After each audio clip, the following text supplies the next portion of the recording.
I want to unpack one of my favorite movies. I watched it a lot when I was younger, and now that I'm older watching it, there's a lot of things that I didn't pick up on the first few thousand times that I watched it. First of all, Darnell was not a ladies' man, he was a fuck nigga. I say he's a fuck nigga because he was lying to several women about the nature of their relationships in order to maintain those relationships. So when Darnell and Brandy initially met, it was in front of Darnell's homeboy Bobby Brown, who was also a fuck nigga. Darnell gives Brandy one of his Chocolate City nightclub business cards. She looks at it, rolls her eyes, and tells her limo driver Luis to drive off because I guess what the fuck she's supposed to do with a Chocolate City? Next, Bobby Brown bets Darnell that he can't fuck Brandy without telling her he loves her. Later on, Brandy shows up at Chocolate City, and of course Darnell thinks it's to see him. But she checks him and says, "I'm not here to see you, I'm here to see the club." But the reality is, she probably did on some level want to fuck. But as the night progressed, it was almost like she remembered,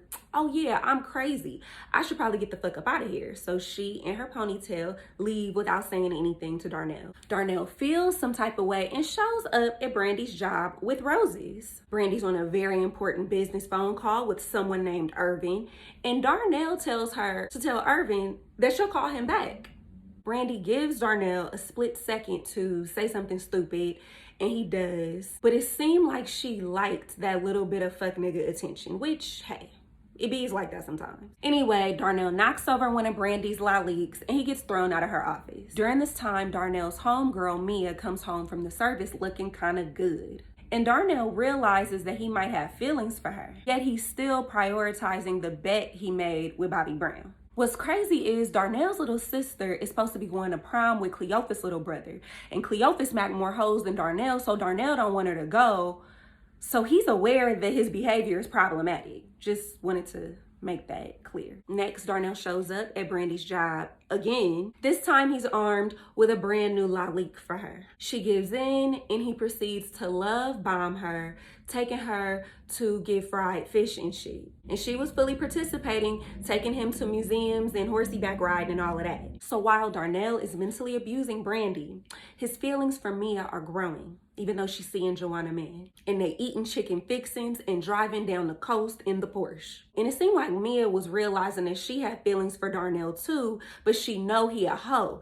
And you know, it's tricky when you have feelings for a hoe. It's like a defect in the human spirit. Now, Mia knew Joanna Man was feeling her, so she said, "Hey, I'm just looking for friendship." And he said, okay. She low-key led him on. Meanwhile, Darnell tells Brandy that he need a woman in his life, which kind of didn't make any sense because he had already had several that didn't even know about each other. Later that night, Brandy has non-trauma informed mirror work and proceeds to egg herself on to do something stupid. She puts on lingerie to give a fuck nigga some pussy, which is just an insult to lingerie. Darnell comes over Brandy's house at booty call hours, and Brandy straight up asks him, "Are you seeing somebody else?" And he lies in a way that's so overt. Seeing somebody else? There hasn't even been anybody else. That's crazy talk. Then she straight up asks him, "Do you love me?" And right before he answered, she cries.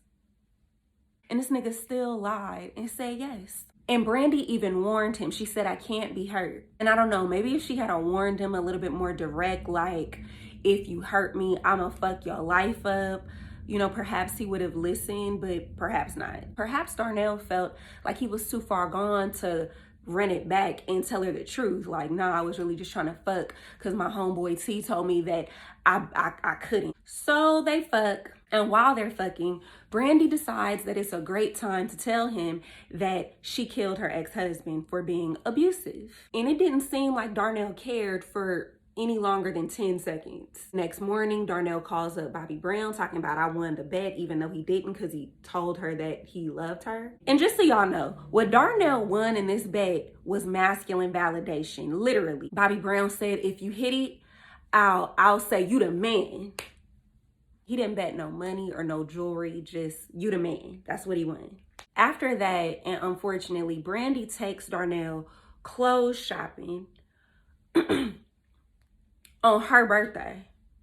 After they're done shopping, she offers to buy him his own chocolate cities in New York and LA, and it just didn't make no sense, but okay. She tells him to take the limo for the rest of the day and then come back to her house for a romantic birthday dinner. And in true fuck nigga fashion, he takes the limo to Mia's house and spends the night over there. But before he spends the night, he throws out all of the clothes Brandy just bought him so that he could really, really prove to Mia that he didn't have no feelings for Brandy.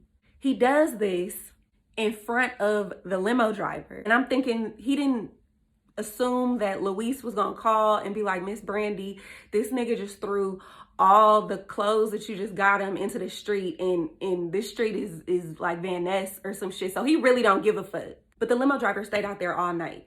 Nobody thought this woman might come looking for her limo, and if she find it with all the clothes and stuff and parked outside of another woman's house, it could get ugly. Nobody thought that.